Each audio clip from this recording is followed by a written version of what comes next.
can move into talking a little bit more about what you did as soon as you left the residency. I know you mentioned you were working at Aspen Dental. We could talk a little bit more about your decision to choose that DSO versus other DSOs or maybe private practice, and how your experience was your first year working out of residency. Yeah, for sure. So my decision to go to Aspen was, like I said, I was basically 10 months into residency. I was ready to leave. I did have a friend who knew someone who opened up Aspen in Jersey because it was kind of like a new thing. There was only like 6 offices in Jersey at that time.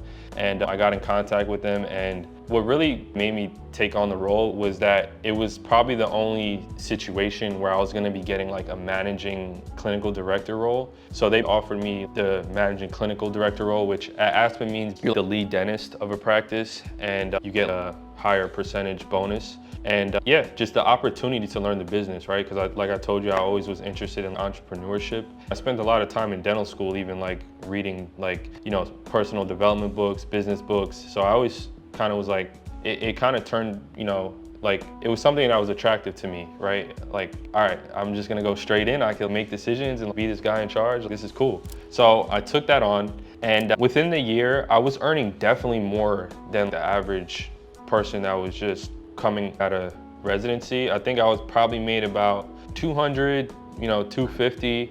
So it was good. I was used to the residency salary. So once those checks started coming in, it was exactly. And I had no idea what a good contract was because I got other offers from the private practice. And they also like had a signing bonus because this location was kind of like in a rural part of Jersey. So that was nice too. I was like, wow, this is really nice. They had a really good onboarding program. And I'm not here to knock it. It was a great learning experience. Like that was the real residency for me of like the business of dentistry. They have really tight systems and you get to learn metrics. As the MCD, I was learning metrics, case acceptance rate, total treatment acceptance, the deposits, like how much hygiene was making, how much my surgeon was making, like how many new patients are coming in per month, what was our satisfaction score, right? I got to see how a number correlated to behaviors in the office, like the percentage of credit apps that the front desk was completing. So that is telling me, are we giving patients financing options? Is that why they're not coming in?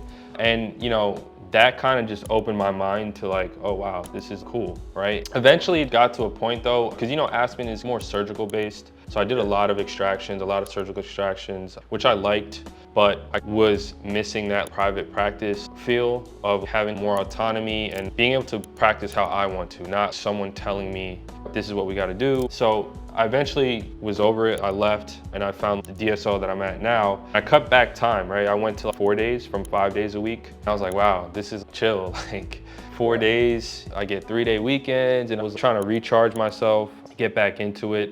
But then eventually I got into this system and I was like, all right, pulling what I learned from this other place as far as the business and stuff, I would see my numbers and I knew, okay, I'm gonna work on my front desk. I knew how to lead a team. I was already used to doing huddles with my assistants.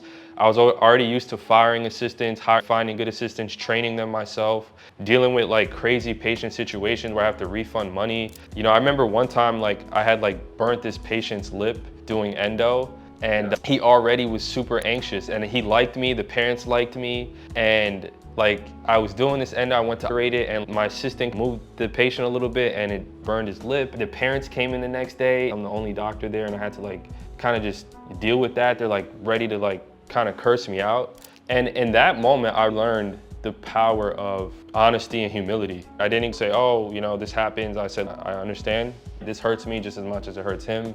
Unfortunately, these things happen. I don't want to make it seem like, I'm being like disingenuous and stuff like that. And anyway, the mom ended up being my patient after that. But yeah, I think that's, I came to this DSO I'm at now, right? And then once I started to apply those kind of business lessons that I learned and I started to invest in coaching, that's when I really started to rev up, right? And then the opportunities came. Once I started to get to that 100,000 a month goal, it was over. After that, it's kind of just been like, I don't remember the last time I did under 100,000, right? And just now I'm even more involved with business, getting the opportunity to go to more of a leadership level and soaking up game on that level. What are these people now at the C-suite level? What are the conversations they're having? Having the opportunity myself to create an initiative that we're rolling out to all our practices and seeing the more backdoor stuff behind that and the private equity side of it.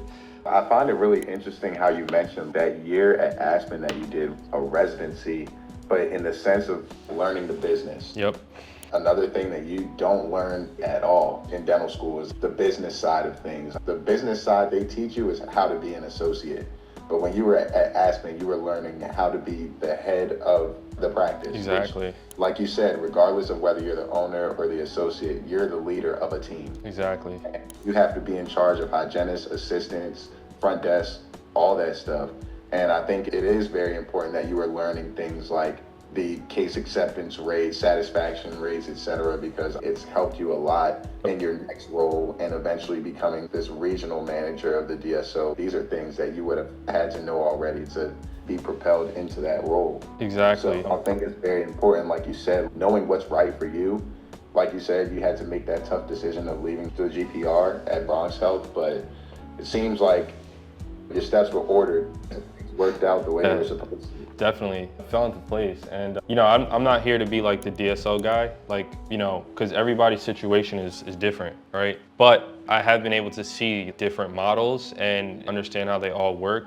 For me, the reason why I went with like a DSO was just because there's things like DSOs do well and there's things like they don't do well. The things they do well is they have capital, right? So they can give you a lot of perks like signing bonuses, 401k match, PTO in some cases, and they're covering all the overhead and hiring. However, you are at the mercy of like your regional manager. If there's something they want to roll out, if there's a new technology that they decide is best for the overall company, you have to go along with it, right? Now, this also is the same at a private practice. If you're working at a private practice, I think people like hear DSO and they're like, oh my gosh, like they're gonna be just like forcing you to do X, Y, Z, which in some cases, yeah, like they are gonna do that, right? They're all about the bottom line.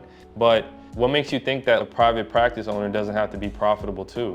What makes you think that the guy who is paying the bills, and your check is coming out of his pocket, what makes you think that he's not gonna be on you or try to take stuff from you? He doesn't have the capital, right? Everything's on him. He has to do his taxes. He has to pay the light bill. If something goes wrong, it's on him. But you do hear horror stories there as well. But in some cases, if you are able to get a great mentor, they have a successful practice and enough patience and they're willing to train you, that's a great situation. If you have that opportunity, it's a privilege. Maybe one day you buy the practice from them or open up your own practice. I tell all of my community or the clients I work with, I know that that's not the majority situation, right? You know, you may follow like Dental Nachos and stuff and they post these jobs of like, hey, dentist opportunity making 500K in such and such area. And it does exist, but out of the 50 people applying for it, not everyone's gonna have that opportunity. So what I more so kind of emphasize, it doesn't really matter where you go, but what you do when you're there and how to be successful and make a name for yourself. Whether you like it or not, the day you got your degree, Dr. Eli, right? Dr. Andrew, you're a brand. And no matter what is on that front door of the office you're at, patients are coming to see you.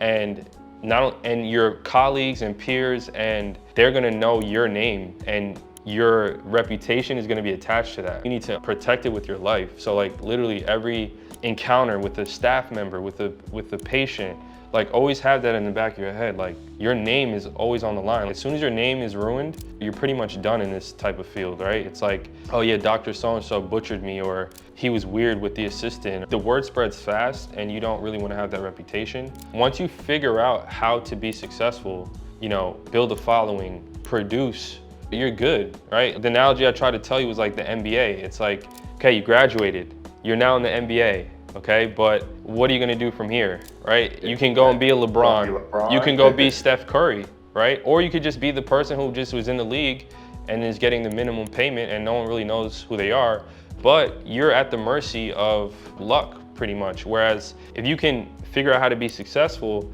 you're gonna have leverage anywhere, right?